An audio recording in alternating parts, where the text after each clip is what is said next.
No caso do Atlético Mineiro contra o Atlético Paranaense, o Gustavo Poli levantou algumas polêmicas aqui para a gente e vai resumir um pouco o entendimento dele do que foi a arbitragem do Marcelo de Lima Henrique no Horto. Poli, vamos lá, rodando os lances aqui na ordem que você mandou para a gente, inclusive. Esse primeiro impedimento do Thiago Ribeiro, que assim, a gente fala que é fácil... Fácil para quem tem replay, né? É um lance difícil. O Bandeira só que o Bandeira estava né? na linha, podia ter acertado e estava 0-0. Aí já estava 1-0, o lance do Prato, lançamento, agora eu me esqueci de quem foi, e realmente não estava impedido também. Foi o passe do Luan. Passe do Luan, não estava impedido. Esse talvez até mais fácil, leva realmente atrás, né? Mas aquela coisa, o impedimento, o sujeito tem que marcar com um olho no gato, outro no peixe, né? É sempre fácil falar. Aí o lance do cartão amarelo. Não, esse é o cartão amarelo. Olha, esse cartão eu acho justo, hein? Eu acho justo também. É justo, mas assim, a sutileza da mão no peito que vai gerar depois o lance que ele foi expulso. Porque ele sofre a falta muito mais clara. Mas aí que tá, eu não achei tão falta o que ele sofreu. Tem uma mão ali. Eu achei falta. Mas se ele marcou aquela outra, tinha que marcar essa, concorda?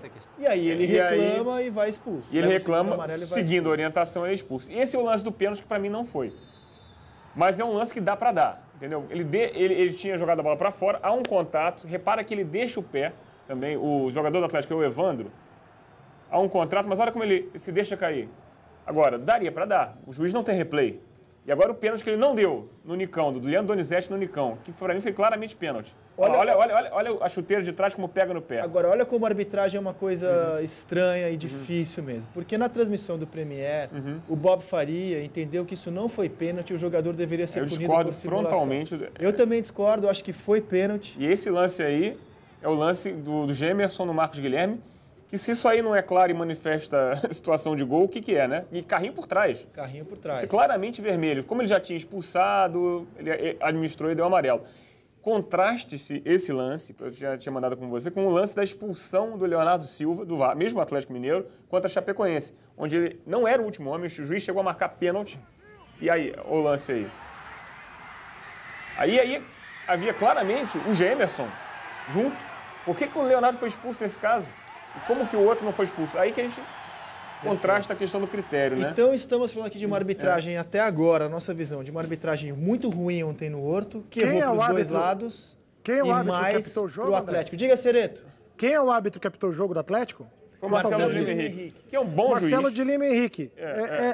Em média, na média é um bom árbitro. Fala, Cereto, fala. Não, é isso que eu ia dizer. O Gustavo tem razão, o Poli tem razão. Acho que na média, se você pegar os jogos dele, ele é um bom árbitro. Mas ontem ele teve uma arbitragem péssima, né? Eu acho que o que aconteceu, a gente estava conversando com o Davi antes do programa, o Marcelo foi infeliz em algumas decisões. A irritação do Marcos Rocha era administrável. E ali mudou totalmente o jogo. Os jogadores do Atlético começaram a se irritar muito. Antes da expulsão do Marcos Rocha, o Luan levou um amarelo também por irritação, a questão dos impedimentos e tal. E aí ele perdeu o jogo. E em perdendo o jogo, não marcou os outros lances mais claros. O lance do Nicão, para mim, é muito claro. Então, assim, para passar uma régua aqui, a gente pode concluir que o Atlético, nos últimos 3 jogos, pelo menos na minha opinião, ele foi prejudicado. Contra a Chapecoense, como a gente já viu aí, inclusive o Apodi acabou fazendo um gol ilegal. Na Copa do Brasil contra o Figueirense, ele foi prejudicado em Santa Catarina. E ontem, pelo que eu resumo aqui do nosso comentário, numa arbitragem cheia de erros, pior para o Atlético. Aí, aqui na nossa redação, a gente estava avaliando esse lance aqui em que foi marcado pênalti e convertido para o Atlético Paranaense, e a maior parte da nossa equipe entendeu que foi pênalti. Eu vi essa imagem várias vezes e confesso que eu me inclino com a maioria. Eu acho que não há erro na marcação desse pênalti. Eu tenho dúvida. Mas eu tenho muita dúvida também. Eu tenho muita dúvida. E o árbitro tem segundos para decidir. Aí não dá para culpar o árbitro. Perfeito. Né, nesse caso. Acontece que esse lance, que não sei se o Cereto tem uma opinião formada, se foi pênalti ou não foi pênalti nesse lance, Cereto. Qual a sua opinião? Não, eu não tenho uma opinião formada. Eu não tenho certeza. Não tenho certeza se foi ou se não foi. Não posso dizer. Seria desonesto. Eu seria desonesto se falasse alguma coisa, porque eu não tenho certeza. Agora, o que eu tenho certeza é que o Atlético Mineiro foi sim prejudicado no jogo de ontem, foi sim prejudicado no jogo contra a Chapecoense. Agora, o que significa isso? Na minha visão, significa que as duas arbitragens foram muito ruins. daí a você falar em conspiração, que é que todo mundo fala, né? Todo mundo que eu digo é o seguinte, o senso comum, o pessoal, a torcida, quem consome futebol, tá todo mundo dizendo hoje que o Atlético foi roubado, né? Não só a torcida, né? O Calil, por exemplo, colocou isso no Twitter dele lá. Chamou o juiz de ladrão e chamou o juiz de safado. A gente tá vendo o Twitter do Calil, ex-presidente do Atlético Mineiro. Daí é você chamar o árbitro de ladrão e o árbitro de safado e dizer que tem uma conspiração para ajudar o Corinthians, por exemplo, ou para prejudicar o Atlético Mineiro, eu acho que beira a irresponsabilidade. Que o Atlético foi prejudicado, não há dúvida.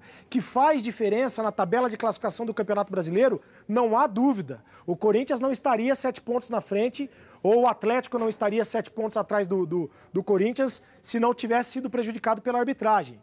Mas o que eu vejo é uma arbitragem muito ruim. Eu acho que é essa a discussão, André. Perfeito. Agora, ó, só para não deixar você em casa, porque acho que a nossa missão de jornalista agora, nesse momento de tanta histeria com a arbitragem, é ser didático, é tentar explicar aonde foi o erro, onde foi o acerto. Então, se a gente tem dúvida aqui no pênalti que foi marcado a favor do Atlético Paranaense e a dúvida, em tese, deve absolver o árbitro, porque ele tem fração de segundo para decidir, e a gente já viu várias vezes o replay e não chegamos a um consenso, o que a gente pode dizer dessa jogada, com certeza, é que ela se origina com uma falta não marcada para o Galo no ataque. Quer ver, ó? Isso dá para a gente dizer. O Galo no ataque tem uma falta... No Giovanni Augusto. No Giovanni Augusto. A gente entendeu que foi falta. Foi falta. Na frente do Marcelo. Na frente do Marcelo, a jogada segue e ela culmina com o pênalti, do qual não conseguimos ter certeza se foi ou não foi. A questão desse pênalti, a câmera de trás, que passou mais cedo, se alguém tivesse a visão de trás, eu acho que não marcaria. Mas ninguém tinha, pelo jeito. Ninguém tinha. Mas sabe qual é o detalhe? É que essa conjunção de fatores, o Marcos Rocha já estava expulso, tudo isso criou o clima. Terminou, assim que o Walter cobrou e fez o gol, o torcedor do Atlético gritou Corinthians. Exatamente. Gritou Corinthians, Corinthians. Quer dizer, uma ironia incrível, né? Na arquibancada.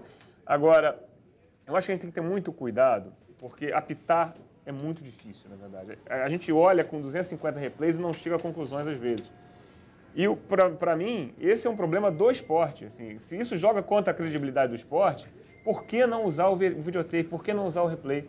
Cada vez mais, e nesse lance aí, provavelmente ele não chegaria a conclusão nenhuma. Mas o Poli, e a marcação do campo seria eu concordo que a gente tem que usar a tecnologia, mas aí a gente está falando de uma situação brasileira que a gente só pode usar a tecnologia aqui se for aprovada. Não, eu sei, é claro, é muito mais amplo. E o problema também, no caso, é que a gente está falando de uma instituição, no caso a CBF, que sofre um problema grave de credibilidade. As pessoas desconfiam de tudo que vem da CBF ultimamente. Aliás, já há algum bom tempo. Não, desconfiam de qualquer instituição, né? Hoje, né? Hoje. Desconfiam de qualquer instituição. Qualquer eu não sei, só mas a igreja. de muita... Não, a igreja, de longe, que tem mais... Saiu agora uma pesquisa do Ibope, eu não lembro o número exato, mas a igreja na frente, assim, mas com muitas léguas na frente no Brasil. Até a imprensa. A imprensa está na casa de 10%, eu acho. 10%? Estamos bem. Estamos bem. Bom, olha, e sobrevivemos, Cereto. Até agora o apito não soou. Isso quer dizer que o editor não considerou a nossa discussão exagerada até aqui. Foram mais de 400 mensagens no Twitter. É incomum, em 20 minutos de programa, mais de 400 mensagens. A galera só está falando de arbitragem. André, tem uma questão... Vamos de vez. Diga lá, Cereto. Desculpa, Poli. Não, só para... Pode ser que agora o apito soe no meu ouvido. Mas, enfim, eu já disse isso aqui no Redação outro dia, mas eu gostaria de reforçar o que eu penso. Reclamar da arbitragem, todo mundo tem o direito, né? Se sentir prejudicado, todo mundo tem o direito de reclamar da arbitragem. O que eu questiono é o seguinte, o que adianta? Qual é a função? Alguém faz alguma coisa para melhorar a qualidade da arbitragem? O Atlético está se sentindo muito prejudicado, com razão foi prejudicado. Mas faz alguma coisa para ajudar a melhorar a qualidade da arbitragem? Eu acho que essa deve ser a discussão, porque senão a gente vai girar sempre em torno do mesmo assunto. Toda rodada a gente vai falar de erros pontuais da arbitragem, a gente vai discutir se a arbitragem é boa, se a arbitragem é ruim, se clube X ou clube Y foi beneficiado, mas não se faz nada para discutir a qualidade da arbitragem. Ninguém faz nada, nem os clubes, nem os jogadores, nem nós da imprensa, nem a CBF, ninguém faz nada para melhorar a qualidade da arbitragem.